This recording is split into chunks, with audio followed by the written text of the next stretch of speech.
ኦር ደግሞ በድምጽ ማውራት የምትፈልጉ ልጆች ወይም አንዳንድ ጥያቄዎችን የጠየቃችሁኝ ልጆች መልሳችሁን እዚህ ጋር ላስቀምጥላችሁ ማለት ነው። ኢሞ ስዊቲ የምትባል ልጅ ቴሌግራም ላይ ጠይቃኝ ነበር። ቢዝነስ አድሚኒስትሬሽን ለመማር ስንት ነጥብ ያስፈልገዋል? እስካሁን እኔ ባገኘው መረጃ መሰረት ቢዝነስ አድሚኒስትሬሽን ለመማር ዩኒቨርሲቲ ላይ እንጂ ኮሌጅ ላይ አላገኘሁትም እስካሁን ማለት ነው። ኮሌጅ ላይ በአብዛኛው ጊዜ ምንድነው ያለው የተግባር ስራዎች የቴክኒክና ሙያ ስልጠናዎች ናቸው አብዛኛውን ጊዜ የሚገኙት ማለት ነው። እነዚህ እንደ ቲዮሪ የበዛባቸው እንትኖች ኮርሶች አብዛኛውን ጊዜ ዩኒቨርሲቲ ላይ ነው የሚገኙት። ስለዚህ ይሄኛውን ስንት እንደሚያስገባና በስንት ውጤት ገብተን መማር እንደምንችል እሱን መረጃውን እስካሁን አላገኘሁም። ሌላኛው ገቨርንመንት እና ገቨርንመንታል ኮሌጅ ከፕራይቬት ኮሌጅ በምንድን ነው የሚለየው? ምንድን ነው ልዩነቱ ያለችኝ። ይህም ማለት የመንግስት ኮሌጅ እና የግል ኮሌጆች በምንድን ነው የሚለየው? የግል ኮሌጅ ምንድን ነው ልዩነቱ? በብር የሚለየው አንዱ ክፍያው ከፍ ይላል። የፕራይቬት ኮሌጅ ክፍያው ከፍ ይላል።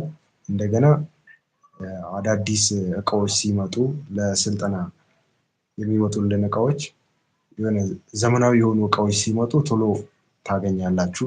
ሌላ አድቫንቴጅ ነው። አዳዲስ የሆኑ የምትሰለጥኑባቸው አዳዲስ የሆኑ እቃዎች ሲመጡ እሱን ታገኛላችሁ ቶሎ ማለት ነው። በፕራይቬት ኮሌጅ ላይ የመንግስት ኮሌጅ ላይ የገቨርንመንት ኮሌጅ አብዛኛውን ጊዜ ቶሎ አይገባም። ከባጀትም አንፃር በተለያዩ ነገሮች ምክንያት ቶሎ አይገቡም ማለት ነው እቃዎች። ስለዚህ አንዱ አድቫንቴጅ ይሄኛው ነው።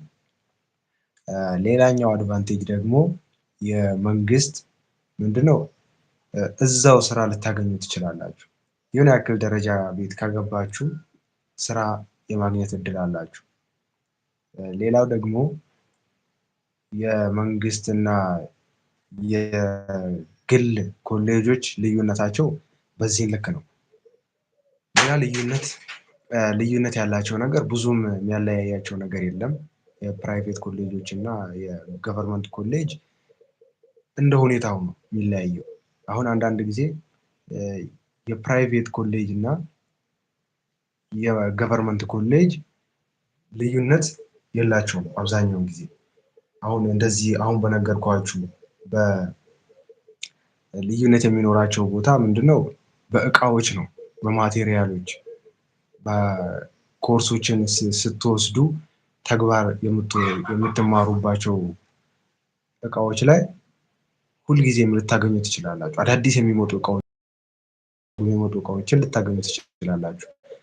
ነገር ግን የገቨርንመንት ኮሌጅ የማታገኙበት አንዱ ይሄ ነው ማለት ነው። ስለዚህ ጥያቄ ያላችሁ ልጆች የገስት ምልክቷን ከታች በኩል የገስት ምልክት ገስት የምትላለች እሷን ነክታችሁ ገብታችሁ መጠየቅ ትችላላችሁ በድምጽ።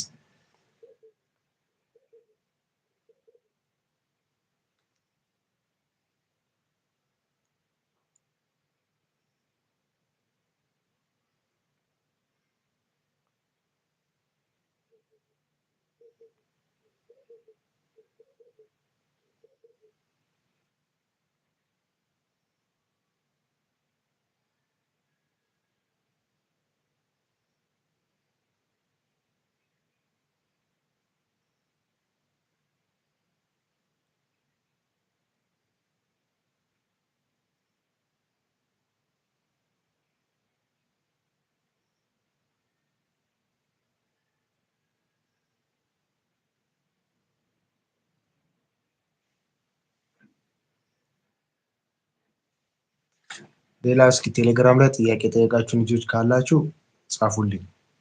ቴሌግራም ላይ ጥያቄ የጠየቃችሁን ልጆች